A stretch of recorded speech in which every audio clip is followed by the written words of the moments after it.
Wow, my hair. Sorry.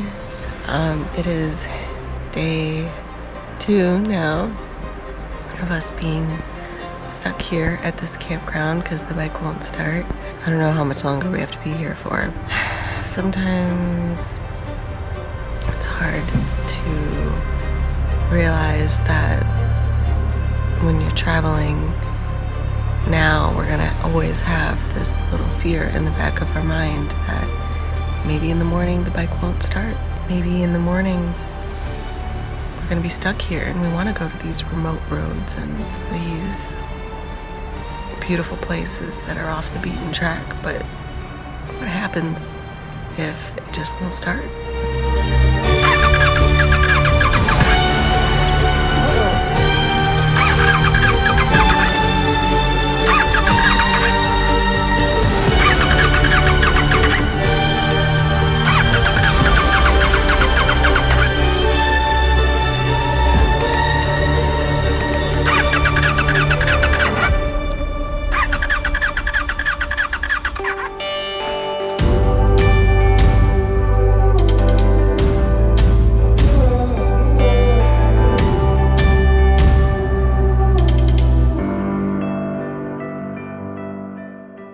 Hey everybody, welcome back to another episode of NOTIERS Frontiers. In this series, we travel all over the world on our KTM 1190 adventure motorcycle.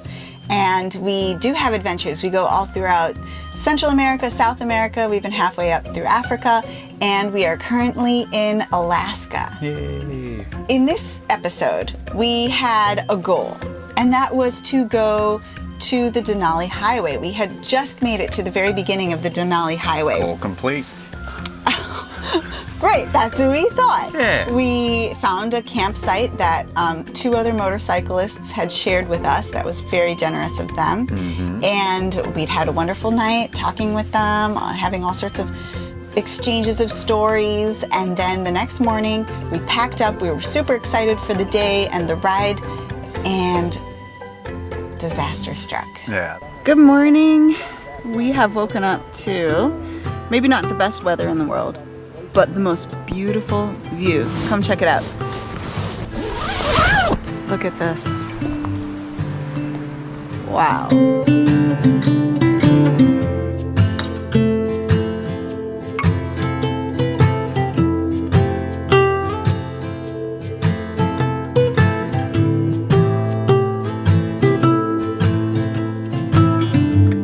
I love how there's just a little bit of snow on top of these mountains, and it's not like there's a very stark snow line. It's almost like the green kind of trickles up into the snow.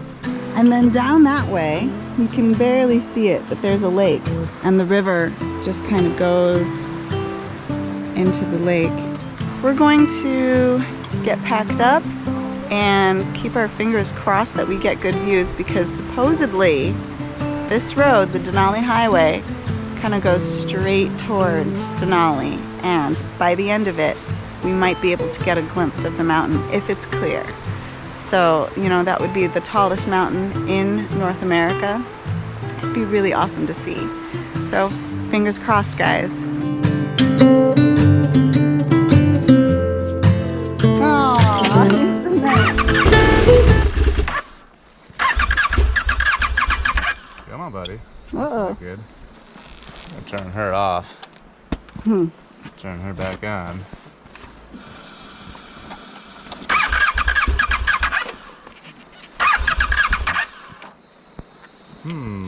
Whoa. It's not a good sign. Yeah. That's really weird. I've never done that before. Uh-oh. The motorcycle would not start. I mean, the starter would turn over and it'd go boom, boom, boom, boom, boom. Bike is not starting. And every once in a while you hear that sounded like, you know, things were igniting and the engine wanted to start. But it just simply wouldn't. That doesn't sound good at all. And we just had filled up with gas, so there was definitely gas in the tank. And my mind is I just changed the oil and I had taken the tank off, and so it was most likely user error, which is, you know, 9 out of 10 times I do something stupid. But you know what? You say you had just changed the oil, but we had gone a long distance the day before. That's very true. And it was stopping and starting just fine. Yeah, so something weird, a gremlin had snuck into our campsite and had messed around with the motorcycle. And I have a guardian bell, so I was perplexed on how it got past my security. But the factor I've done lately is change the oil. So I'm sitting there, and the two brothers are watching me fail over and over and over again. Yes, Jay and Dave, who were the motorcyclists who allowed us to stay in their camp. Yeah, we tried to do some quick diagnostics. So, good idea here. We're going to disconnect the battery and then reconnect it. Sometimes that kind of restarts everything. Sounds like it's got enough to crank and everything, but not enough juice to fire good. But the guy came in on a hot battery and nothing's different. I don't know. So I was doing my best impression of somebody who knows what they're doing. We just couldn't figure it out. And at this campsite, there was no Wi-Fi and there was no cell service. None. That's good. It's hot. That's beautiful. Okay. Yeah. My starter. Is that your pumps glowing? Right there? That's common. Yeah, check all them wires.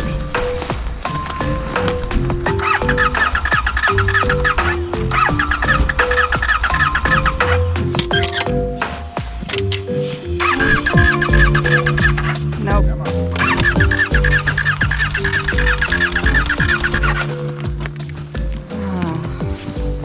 That wasn't much of a push start. But there was a little lodge, like what, 2 miles up the road? Yeah. And Dave was kind enough to let me hop on the back of his motorcycle, and he rode me up to the lodge where I was able to, you know, try to hop on like ADV rider. Tim is about to ride pillion.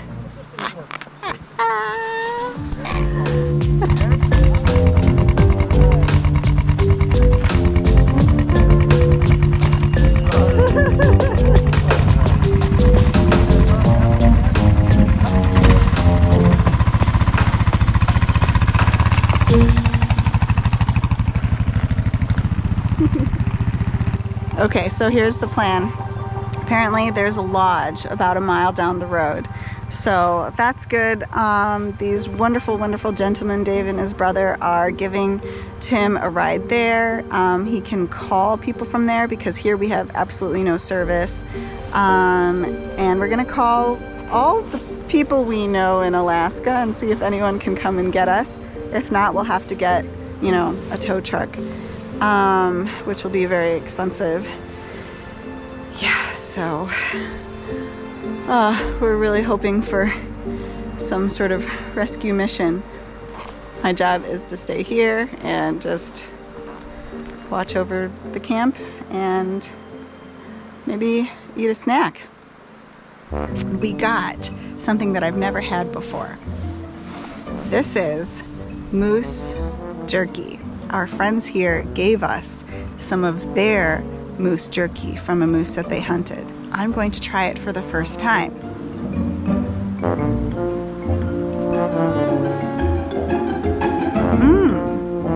Well, first of all, jerky is always amazing. But this is so soft and tender. As you can see, it's a really thick cut. It's just really soft, and you have these like little bits of fat in between, which makes the flavor delicious. It doesn't taste gamey. It doesn't taste strong. Mostly it just tastes of the spices of the jerky. I really like it.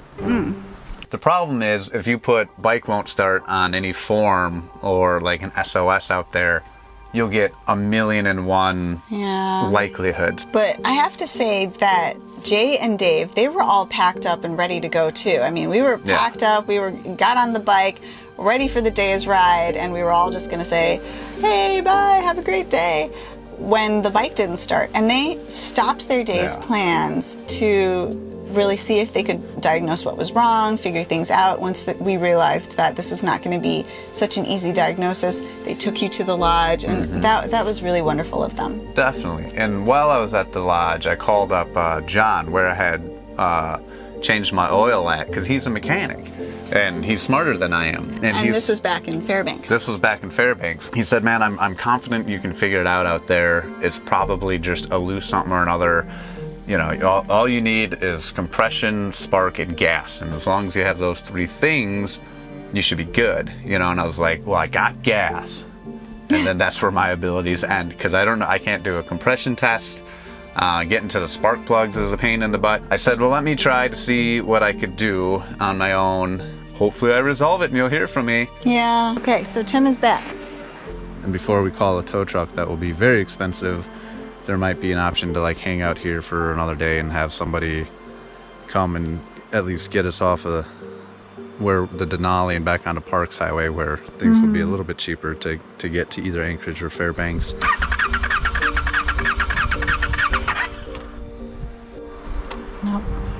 I also shot a text out to Ryan and his wife Laurel and their son Matthew. Matthew did not reply, but Ryan did. And they were actually in the area. We had met them on our way up to Dead Horse, and they were in a Jeep pulling behind, like a little off-grid camper. Oh, cool. And they said, we're like 2 hours behind you. We'll be there. And I said, all right, just moral support. You exactly. know? I mean, Ryan said, you know, I have a KTM. I'll look at it, but I'm not a mechanic. But if anything, it's always good to have friends by our sides, especially when we felt very much in the middle of nowhere. People kept telling us the last thing you want to do is get a tow out of here because it's going to cost a lot. This is not just a normal road in Alaska. This is the Denali Highway, which is kind of, I wouldn't say is like a back road. It's an offshoot in the middle of nowhere from the middle of nowhere. Yes. And that's where we were. He said that he'd come, and again, it'd be more moral support. Yeah. Moral support, if you will, so thank you.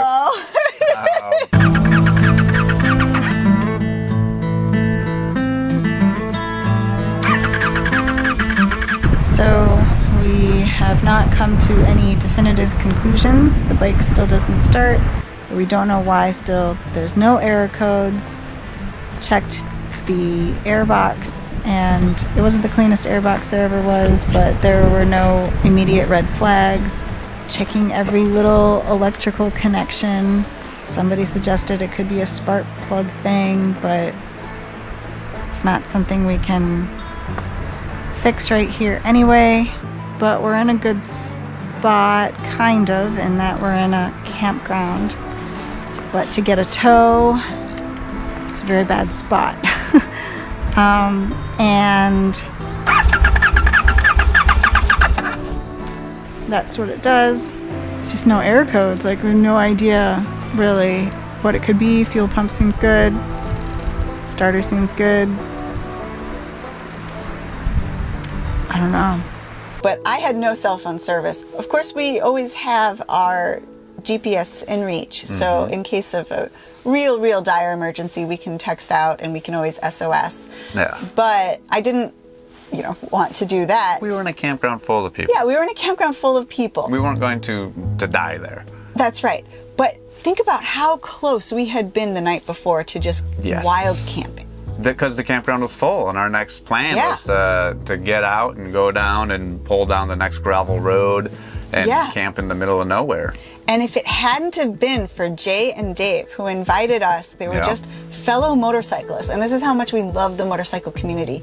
Just random people who said, hey, we have extra space on our campsite. Would you like to camp here? If it hadn't have been for them and us being like, yeah, that sounds great, we would have been triply, quadruply screwed. Yes. And part of the reason why we had purchased a new bike, was because our old bike was having electric gremlins, and as we were crawling around, the Blue Ridge Parkway and up the Northeast BDR, it kept dying and stalling, and it was throwing up weird error codes. Our new bike only had 1,500 miles on it when we bought it. Yeah. So that's brand spanking new. Exactly. And in this situation, there were no error codes popping up.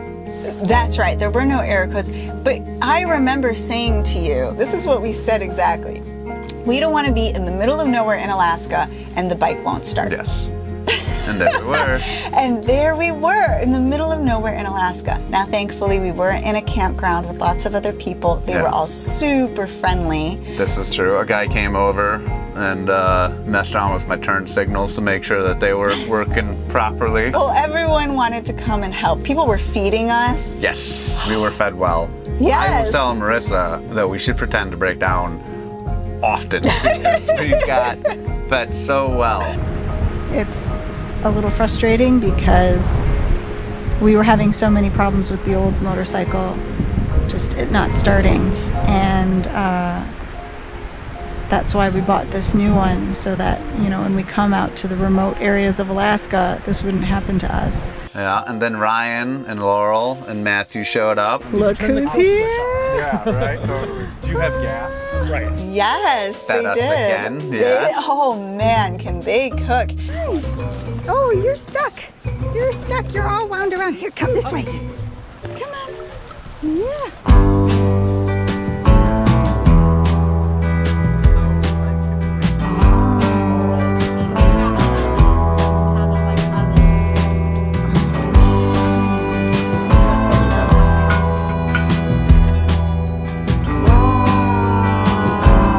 They made this cornbread, baked beans, beef brisket cooked over the coals of the fire. Oh man, this looks so good.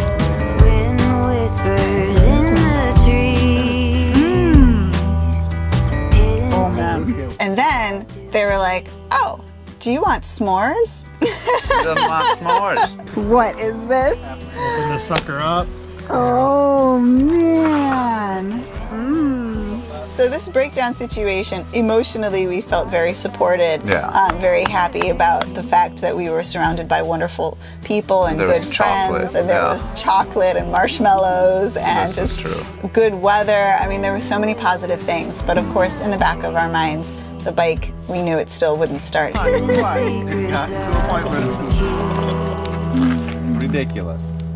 And sadly, they had to bail the next morning.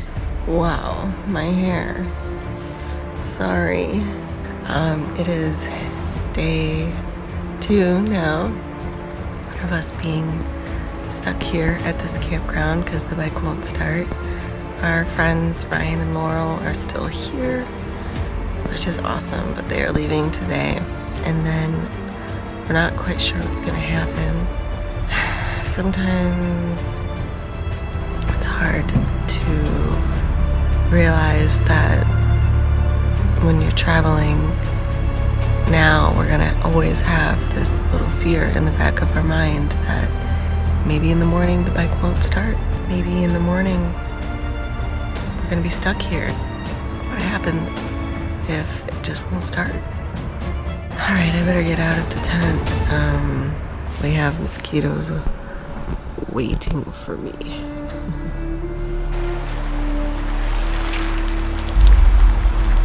Hold this.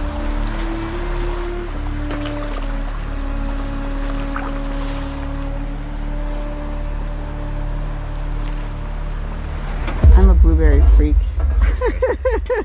They fed us good breakfast, and we weren't stranded. They weren't deserting us. No, in But, fact, they had completely changed their They plans had. to stay with us for the night. It was so Yeah. nice of them. Syrup. Because there's like the early season, the late season, and some of it is a little bit more watered down. The later it gets.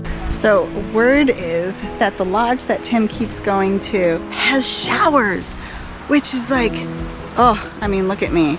I am so excited to take a shower. I'm turning into a hairy monster. It's just really bothering me. So the lodge does have showers. I am so excited. Yay!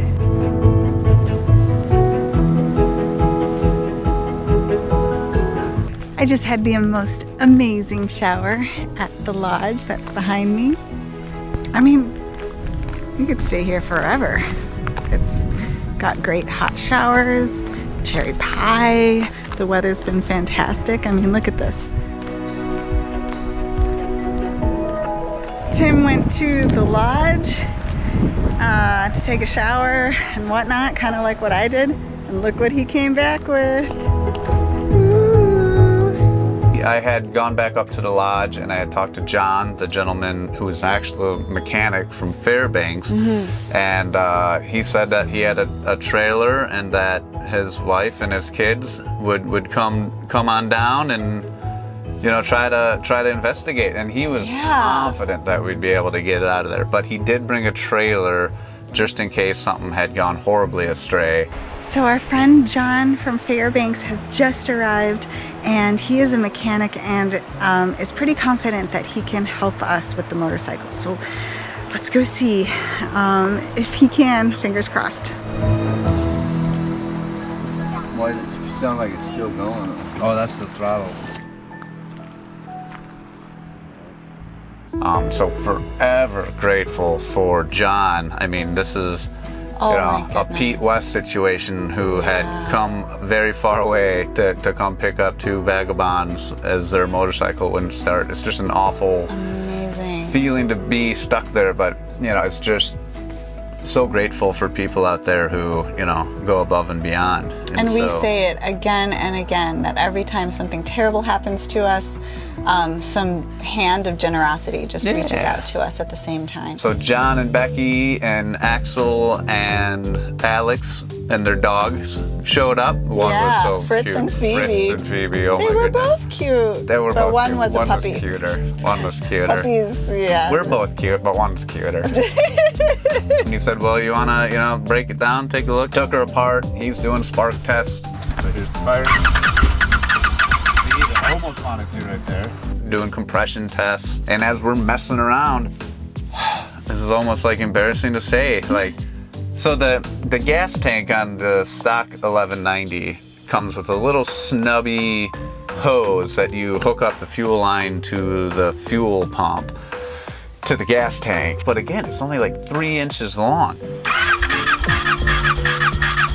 So what I had done is I had put an additional 7-inch worth length of hose to it, and I had double, triple, quadruple checked that quick release. But John tugged on my extension. That termination moved like 1/4 of an inch, and then we push in on it nice and tight, and it goes click. And and he looked at me, and I was just like, I'm so sorry. Oh my God, that would be great. Yeah. I would be happy about that. I'd be happy and sad. I'd be thrilled. I'd be happy. I'd drink beer. I feel absolutely ridiculous that that's something that I did not find while I was disconnecting and reconnecting everything. I felt like such an idiot, No, there are so many connections. It's such a complicated machine. No, but that's 101 step stuff. Making sure all the clickies go clack. that's within my realm. But then when we put the whole bike back together, that was the moment, the true test, if this was the problem or not. And because if it wasn't this, it was going to be something a lot more serious. We were thinking valve issues. We were thinking other issues. Complicated stuff. Okay, here we go. Back on. Things are plugged in. Fuel line, connectors clean. Let's hope that was it.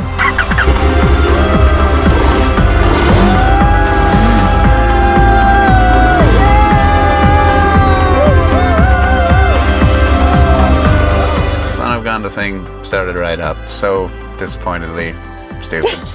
But thankful. Thankful, very thankful. And that is the overall message of this episode, is how thankful we are for everyone who came and helped us in a moment of need. All the times it's happened. In Namibia, in Colombia, in Ecuador, in Alaska, in Bolivia, in South Africa. Every country in we've Tanzania. ever been in. Ever. We've had issues. Almost every county. So the underlining message of this is that I have some stuff I can learn. So the bike has started, super exciting, and what happens next will all be in the next episode. So please stay tuned, and I hope you liked this episode. If you did, please give us a big thumbs up and hit the subscribe button below. Double ding! And we'll be seeing you next time. Stay safe, everybody. Bye. Peace.